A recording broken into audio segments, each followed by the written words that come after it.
Hello friends, welcome back to RGM online classes. আমাদের Indian history and culture থেকে class number 16-এ আমাদের আজকের আলোচ্য বিষয় হলো অর্থনৈতিক নীতি এবং বিদ্রোহ। অর্থাৎ ব্রিটিশ সরকার যে বিভিন্ন রকমের সময়ে বিভিন্ন রকমভাবে তারা বিভিন্ন অর্থনৈতিক নীতি তারা অবলম্বন করেছিলেন নিজেদের যে ট্রেজারি সেটাকে পূরণ করার জন্য বা নিজেদের রাজকোষকে অনেক বেশি সমৃদ্ধিশালী করার জন্যে, এবং তার পরিবর্তে ভারতবর্ষের মানুষের উপরে কী পরিমাণ নেগেটিভ প্রভাব পড়েছিল এবং তারপর তারা যে বিদ্রোহের পথে অবলম্বন করে বা বিদ্রোহের পথে এগিয়ে যায়, সেই সমস্ত পার্টগুলো আজকে এখানে আমরা কভার করব। তো দেখো, প্রথমেই পয়েন্ট করে রেখেছি আমরা 64 থেকে, কারণ আমরা আগের ক্লাসগুলোর রেশ ধরেই এই ক্লাসগুলো করছি। তো প্রথমে আছে কি বলছে ভারতবর্ষে ব্রিটিশ উপনিবেশ স্থাপনের আগে ভারতের হস্তশিল্প বা যেটাকে ভারতের কুটির শিল্প বলা যেতে পারে, সেটা গোটা পৃথিবীতে বিখ্যাত ছিল। ঠিক আছে, অর্থাৎ ভারতের বিশেষ করে মসলিন কাপড়ের উল্লেখ তোমরা কিন্তু পাবে, হ্যাঁ, যেটা হচ্ছে বাংলা থেকে বিশেষ প্রসিদ্ধ ছিল। এরকমও শোনা যায় যে সেই মসলিনের কাপড় নাকি ভাঁজ করে একটা শাড়ি, যেটা 12 হাত 12.5 হাতের একটা শাড়ি, সেটা ভাঁজ করে নাকি ম্যাচ বক্স, যেটা ম্যাচের বক্সেও নাকি ঢোকানো যেত। তো এরকমই সেটা সূক্ষ্ম কাজ হতো। তো এরকম বিভিন্ন জায়গাতে লেখাও রয়েছে। এছাড়াও ভারতের তুলো, সিল্কের কাজ, ধাতুর কাজ এবং মূল্যবান পাথরের কাজ ছিল জগতে বিখ্যাত ছিল ভারতে উপনিবেশিক ক্ষমতা স্থাপনের আগে। বোঝা গেছে? তো ব্রিটিশদের প্রধান উদ্দেশ্য কী ছিল বলো তো? তোমরা তো জানো ব্রিটিশরা প্রথম ভারতে এসেছিল শুধুমাত্র ব্যবসা করার জন্য। সেই যে ফারুক শিয়ারের ফরমানটা তারা পেয়েছিল 1717 খ্রিস্টাব্দে, সেখান থেকে তারা যে ব্যবসার যে ঘাঁটি এখানে গেড়ে দিল, তারপর থেকে কিন্তু তারা ভারতবর্ষ থেকে যেতে চায়নি কোনো দিন। তারা চেয়েছিল ভারতবর্ষটাকে আস্তে আস্তে ক্যাপচার করে নিতে, এবং ভারতবর্ষকে তারা একটা বাজারে তৈরি করেছিল, কাঁচামালের বাজার, যেখান থেকে ভারতের বিশেষ করে তুলো, ঠিক আছে, দক্ষিণ ভারতের উন্নত মানের কৃষ্ণমৃত্তিকা অঞ্চলে কালোমাটি এলাকাতে কার্পাস এবং তুলো চাষ সব থেকে ভালো হয়। সেই এলাকার কটন তারা কিন্তু নিজেদের দেশে নিয়ে যেত। নিজেদের দেশে যখন শিল্প বিপ্লব হয়ে গেল, শিল্প বিপ্লব হওয়ার সময় তারা সেখানে বিভিন্ন মেশিনারি আবিষ্কার হয়ে গেল, তাই তারা ভারতবর্ষ থেকে কাঁচামাল নিয়ে যেত এবং সেখান থেকেই বিদেশ থেকেই মালপত্র বানিয়ে নিয়ে এসে তারা ভারতের বাজারে চড়া দামে বিক্রি করতো। তো এইভাবে তারা ব্যবসাটাকে কন্ট্রোল করতো। তার জন্য তারা বিভিন্ন রকম সময় বিভিন্ন রকম নীতি নিয়ম এগুলোকে ইন্ট্রোডিউস করতে থাকে, যার জন্যই পরবর্তীকালে বিদ্রোহ হয়, সেগুলো আমরা জানবো। সবার প্রথমে যেটা উল্লেখযোগ্য সেটা হলো 1813 খ্রিস্টাব্দে চার্টার অ্যাক্ট। এর মাধ্যমে ব্রিটেন ভারতের একমুখী বাণিজ্যের সূচনা ঘটায়। অর্থাৎ ভারতবর্ষে অন্য কোনো বিদেশি শক্তি আর বাণিজ্য করবে না, অন্য কোনো ইউরোপীয় কান্ট্রি বাণিজ্য করবে না। ভারতবর্ষে শুধুমাত্র ব্রিটিশরাই শাসন এবং ব্যবসা বাণিজ্য সব করবে। তাদের যা যা প্রয়োজন সমস্ত কিছু তারা এখান থেকে নিয়ে গিয়ে তারা যত রকমভাবে সম্ভব তারা নিজেদের অর্থনীতিকে আরও স্ট্রং করবে। ঠিক আছে, একমুখী বাণিজ্য মানে যেখানে কোনো কম্পিটিশন নেই, বা যেটাকে আমরা একচেটিয়া বাজার বলতে পারি। নাম্বার 66-এ আছে ভারতবর্ষের রেল পোস্ট টেলিগ্রাফের সূচনা হয় 1853 সালে। ঠিক আছে, রেল প্রথম কবে কোথায় চলে সেগুলো নিয়ে আমরা এর আগে আলোচনা করেছি। ঠিক আছে, রেলটা অ্যাকচুয়ালি ব্রিটিশরা একটা কোম্পানিকে দিয়েছিল, কোম্পানি সেটাকে প্রথম টেস্টিং করে, এবং যেটা হচ্ছে তথ্যগত দিক থেকে রেল প্রথম চলেছিল হচ্ছে বোম্বে থেকে থানেতে, কিন্তু তারও 2 বছর আগে কিন্তু ওই কোম্পানি রেল চলাচল করে প্রথম ভারতবর্ষে রেল চালিয়েছিল টেস্টিং করার জন্য। ঠিক আছে, কিন্তু আমাদের জানতে হবে তথ্যগত দিক থেকে বোম্বে থেকে থানেতে। 1853 সালের 16ই এপ্রিল বোম্বের বড়িবান্দার থেকে থানের মধ্যে প্রথম যাত্রীবাহী ট্রেন পরিষেবার সূচনা ঘটে। সাহিব, সিন্ধ ও সুলতান নামের 3টি লোকোমোটিভ কর্তৃক চালিত এই রেল পরিষেবা 34 কিলোমিটার পথে চালু হয়েছিল। ঠিক আছে, তো এইটা হচ্ছে তথ্যগত দিক থেকে এটা হচ্ছে কারেক্ট।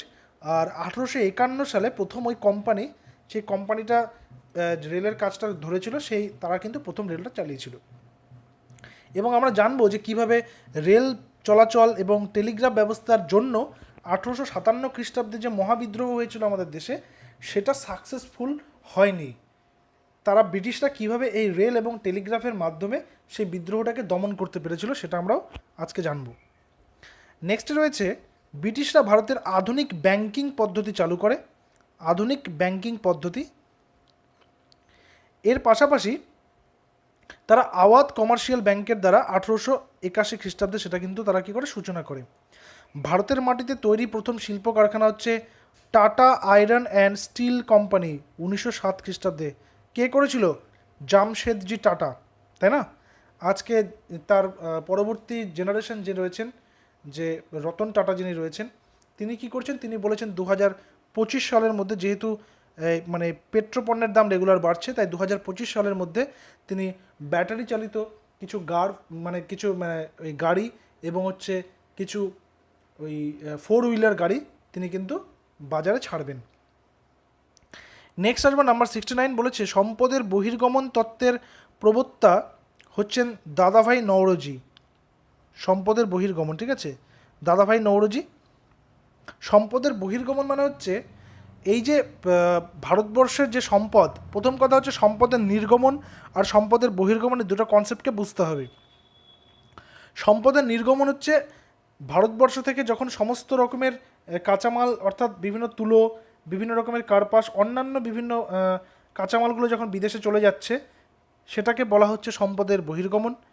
আর সম্পদের নির্গমন হচ্ছে যখন পলাশির যুদ্ধের পর ব্রিটিশরা বিভিন্নভাবে বাংলার কোষাগারকে ধীরে ধীরে ফাঁকা করে দিচ্ছিল, সেটা হচ্ছে সম্পদের নির্গমন। এই পার্টটা বুঝতে হবে। তার লেখা বইয়ের নাম হচ্ছে poverty and un-British rule in India, তিনি এই বিষয়টি আলোচনা করেছেন। এরপর Rameshchandra Dutta economic history of India গ্রন্থে সম্পদের বহির্গমনের জন্য ভারতে ব্রিটিশ অর্থনীতিকে দায়ী করেছেন এবং সেগুলো সম্পর্কে তিনি বিস্তারিত আলোচনা করেছেন। নেক্সট আছে হোম চার্জ। হোম চার্জ কি? হোম চার্জ হচ্ছে কোম্পানিতে কর্মরত অফিসারদের যাবতীয় বেতন ভাতা ইংল্যান্ডে প্রেরণ করা হতো। ভারতে তাদের বেতন ভাতা ভারতীয় রাজকোষ থেকে দেওয়া হতো। একে হোম চার্জ বলা হতো বা হোম চার্জ বলে আখ্যা দেওয়া হয়েছে। অর্থাৎ কোম্পানির কর্মরত বিভিন্ন বা যাবতীয় বেতন ভাতা ইংল্যান্ডে কী করতো? প্রেরণ করা হতো, কর্মচারীদেরকে প্রেরণ করা হতো এবং তাদের বেতন ভাতা ভারতীয় রাজকোষ থেকে দেওয়া হতো।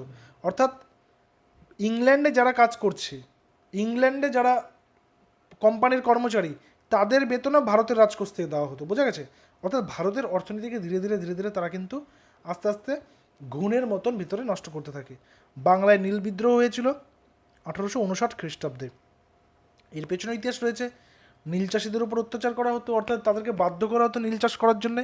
প্রথমে তো সাধারণ যে চাষিরা তারা স্বীকার করে নিয়েছিল যে তারা নীল চাষ করবে, কিন্তু পরবর্তীতে যখন দেখা যাচ্ছে যে একবার দুবার নীল চাষ করার পর সেই জমিটা একেবারে বন্ধা হয়ে যাচ্ছে, সেখানে আর কোনো অন্য ফসল চাষ হচ্ছে না, তখন তারা সেই চাষ করতে অস্বীকার করে। তাই জন্য তাদের সাথে ব্রিটিশদের সংঘাত বাঁধে এবং ব্রিটিশরা চাইছিল নীল উৎপাদন করে প্রচুর পরিমাণের মুনাফা করার জন্য, সেই কারণে সংঘাতটা হয়েছিল। এরপর আছে এই বিদ্রোহের নেতৃত্ব দিয়েছিল কে? বিষ্ণু এবং দিগম্বর বিশ্বাস। দাক্ষিণাত্যের হাঙ্গামা বা দাক্ষিণাত্যের দাঙ্গা হয়েছিল 1875 সালে। চম্পারণ ব্রিটিশ বিরোধী কৃষক আন্দোলন হয়েছিল 1917 খ্রিস্টাব্দে।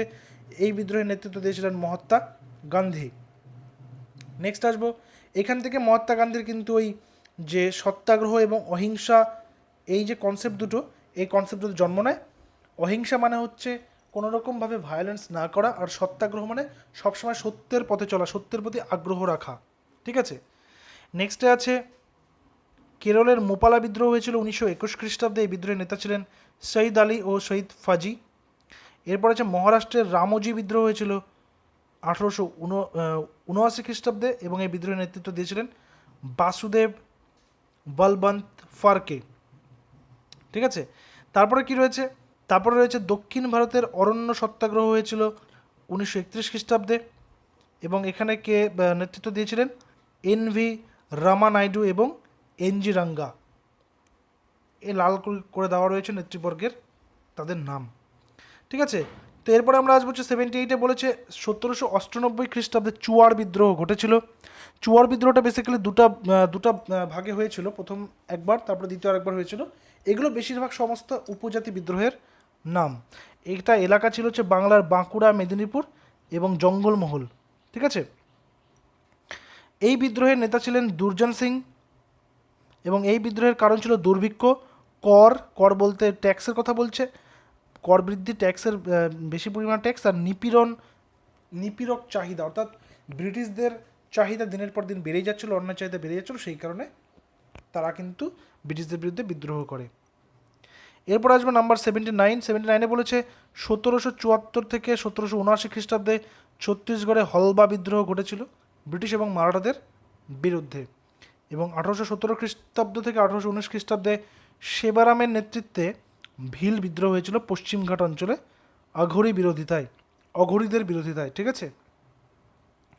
নেক্সট নাম্বার 81 বলেছে 1820 খ্রিস্টাব্দে সিংভূম ছোটনাগপুর অঞ্চল, এই অঞ্চলে হো বিদ্রোহ ঘটেছিল। এই বিদ্রোহ নেতৃত্ব দেন রাজা পরাহাত ব্রিটিশদের জমি দখলের প্রতিবাদে। আর 1829 থেকে 1832 খ্রিস্টাব্দে মেঘালয়ের খাসি অভ্যুত্থান ঘটে ব্রিটিশ অধিগ্রহণের বিরুদ্ধে। এই আন্দোলনের নেতৃত্ব দিয়েছিলেন তীরথ সিং। নেক্সট আসবে ছোটনাগপুর অঞ্চলে কোন অভ্যুত্থানের নেতৃত্ব দিয়েছিলেন বুদ্ধ ভগত, এবং তার পাশাপাশি জোয়া ভগতের নামও আমরা জানি।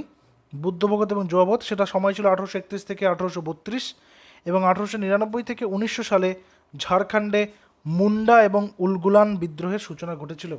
এই বিদ্রোহের প্রধান নেতা ছিলেন বিরসা মুন্ডা। নেক্সট আছে 1919 খ্রিস্টাব্দে রাজস্থানে ভিল বিদ্রোহের সূচনা হয়। এই বিদ্রোহের নেতা ছিলেন গোবিন্দ গুরু।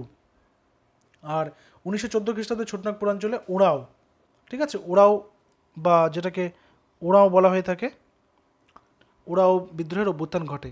বাংলায় সন্ন্যাসী এবং ফকির বিদ্রোহ হচ্ছে 1780 খ্রিস্টাব্দে। বলা হয় যে এইটাই নাকি ব্রিটিশদের বিরুদ্ধে হওয়া প্রথম উপজাতি বিদ্রোহ, সন্ন্যাসী বিদ্রোহ এবং ফকির বিদ্রোহ। নেক্সট আসবো নাম্বার 88 বলা হয়েছে উড়িষ্যায় পাইক বিদ্রোহ হয়েছিল 1817 খ্রিস্টাব্দে। এই বিদ্রোহের নেতৃত্ব দিয়েছিলেন বক্সি জগবন্ধু। এবং 1839 খ্রিস্টাব্দে বন্দ বিদ্রোহ ঘটেছিল মহারাষ্ট্রে।